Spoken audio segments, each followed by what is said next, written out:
Hello everyone, एक बार फिर आप सभी का स्वागत है एक और नए वीडियो में। और आज का वीडियो जो है कि काफ़ी महत्वपूर्ण है फ्रेंड, और ये मेंसुरेशन पे आधारित है। तो आइए हम देखते हैं आज का क्वेश्चन। और ये काफ़ी जो है कि समझने वाला क्वेश्चन है फ्रेंड, और ये रेलवे या यूपी पुलिस या हर एक एग्ज़ाम के लिए काफ़ी महत्वपूर्ण है। तो आइए हम इस क्वेश्चन को बनाते हैं।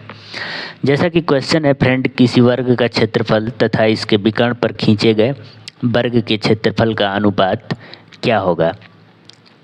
तो ये काफ़ी जो है कि लॉजिक वाला क्वेश्चन है फ्रेंड। तो जैसे कि यहाँ पे बात वर्ग का हो रहा है, तो सबसे पहले हम एक वर्ग बना लेंगे। वर्ग एक ऐसी आकृति होती है फ्रेंड जिसका जो सभी भुजा है वो एक समान होता है और सभी कोण जो है कि 90 अंश का होता है। और जो वर्ग के दो कोने को अगर मिलाया जाए फ्रेंड, तो इस प्रकार से जो रेखा बनी है फ्रेंड बीचों बीच, उसको हम विकर्ण कहते हैं। और इसी विकर्ण पे एक और त्रिभुज बनाया गया है जैसा कि क्वेश्चन में कहा गया है। तो जब हम इसके विकर्णों को मिलाएंगे फ्रेंड, तो एक और वर्ग का निर्माण होगा, जैसे कि ये रहा। इसके विकर्ण पे भी एक वर्ग हमने बना लिया है।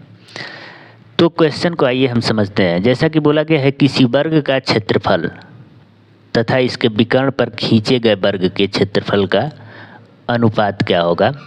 तो सबसे पहले हमने वर्ग बना लिया और फिर इसका विकर्ण बनाया और इसके विकर्ण पे भी एक वर्ग बना लिया, और इन दोनों वर्गों के क्षेत्रफल का अनुपात निकालना है। तो सबसे पहले हम मान लेंगे कि ये जो पहला जो हमने वर्ग बनाया था इसका भुजा ए है, तो ये भी ए होगा, ये भी ए और ये भी ए होगा।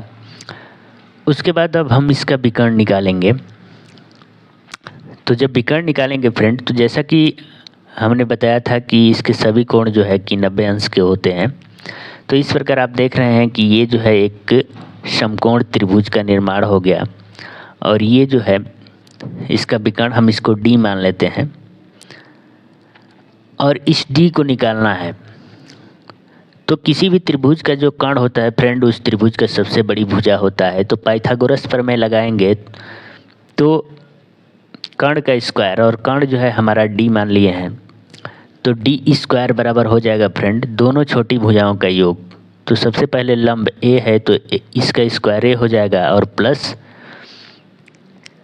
आधार भी ए है तो इसका स्क्वायर भी ए हो जाएगा।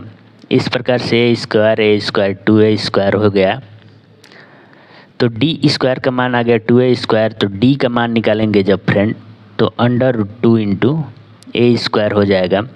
ए स्क्वायर से एक ए बाहर आ जाएगा, तो ये हो जाएगा अंडर रूट 2 इंटू ए। तो विकर्ण हमारा कितना आ गया फ्रेंड, अंडर रूट 2 इंटू ए।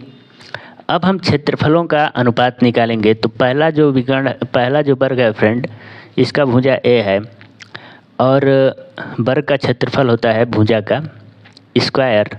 तो भुजा ए है तो इसका हो जाएगा ए स्क्वायर और संबंध है। अब जो है कि इस वर्ग के विकर्ण पे जो वर्ग बना है, अब हम उसका क्षेत्रफल निकालेंगे। तो जैसा कि फ्रेंड विकर्ण हमने निकाल लिया है √2a, और जो विकर्ण है फ्रेंड, पहला जो वर्ग है उसका जो विकर्ण है वह जो है विकर्ण पे बने वर्ग की भुजा है। तो जब ये भुजा √2a है फ्रेंड, तो ये भुजा भी √2a होगा, क्योंकि वर्ग की सभी भुजा जो है कि समान होते हैं फ्रेंड। तो इसका जब क्षेत्रफल निकालेंगे फ्रेंड, तो भुजा का स्क्वायर होगा, और इसका भुजा है √2 इंटू ए। तो √2 इंटू ए का जब हम स्क्वायर करेंगे तो ऐसा हो जाएगा, और इसे आगे सॉल्व करेंगे तो ये हो जाएगा ए स्क्वायर संबंध √2 का वर्ग करेंगे तो 2 हो जाएगा इंटू ए का स्क्वायर। यहाँ पे ए स्क्वायर से ए स्क्वायर जो है कि कैंसिल हो जाएगा, तो बच गया एक संबंध 2। तो ये जो है कि वर्ग तथा वर्ग के विकर्ण पे बने क्षेत्रफल का अनुपात होता है। तो यहाँ से हमको ये समझ में आता है फ्रेंड कि किसी भी वर्ग के विकर्ण पे बना जो वर्ग होता है वह पहले वाले वर्ग का 2 गुना होता है। तो इसका रेशियो 1:2 हो जाएगा। तो उम्मीद करते हैं फ्रेंड ये क्वेश्चन आपको समझ में आ गया होगा। तो मिलते हैं ऐसे ही क्वेश्चन के लिए अगले वीडियो में, तब तक के लिए धन्यवाद। Thank you very much.